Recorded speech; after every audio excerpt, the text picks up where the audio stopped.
رسول اللہ صلی اللہ علیہ وسلم نے ارشاد فرمایا، وہ زمانہ قریب ہے جب تمہاری حق تلفی ہوگی اور ایسی باتیں ہوں گی جن کو تم برا سمجھتے ہو۔ لوگوں نے عرض کیا، یا رسول اللہ صلی اللہ علیہ وسلم، ایسے وقت کے لیے آپ کیا حکم دیتے ہیں؟ آپ صلی اللہ علیہ وسلم نے فرمایا، جو حق دوسروں کا تم پہ ہے وہ ادا کر دینا اور اپنا حق اللہ سے مانگنا۔ رسول اکرم صلی اللہ علیہ وسلم نے ارشاد فرمایا، خبردار، شرک اصغر یعنی چھوٹے شرک سے اپنے آپ کو بچاؤ۔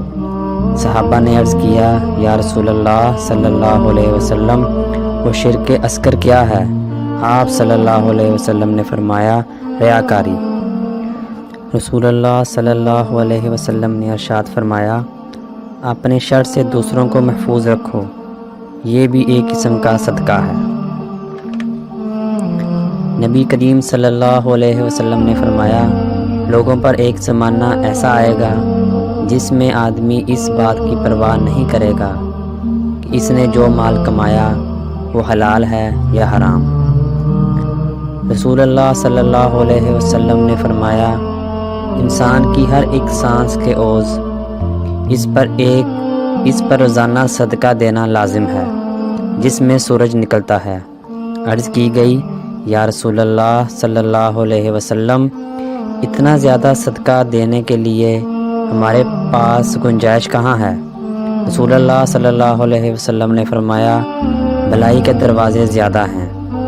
سبحان اللہ کہنا، الحمدللہ کہنا، اللہ اکبر کہنا، لا الہ الا اللہ پڑھنا، نیکی کا حکم دینا، برائی سے منع کرنا، تکلیف دہ چیز کو راستے سے ہٹا دینا، بہرے شخص کو بات سمجھا دینا، نابینا شخص کی رہنمائی کر دینا، کسی کا کسی بھی سلسلے میں رہنمائی مانگنا اور اس کی رہنمائی کر دینا، اپنے بازوؤں کی مضبوطی کی وجہ سے کمزور شخص کے لیے وزن اٹھا دینا، یہ سب تمہاری طرف سے تمہارے نفس کے لیے صدقہ ہے۔ رسول اللہ صلی اللہ علیہ وسلم نے فرمایا، منافق کی 3 نشانیاں ہیں، جب بات کرے تو جھوٹ بولے، جب وعدہ کرے خلاف ورزی کرے، اور جب اس کے پاس امانت رکھیں تو خیانت کرے۔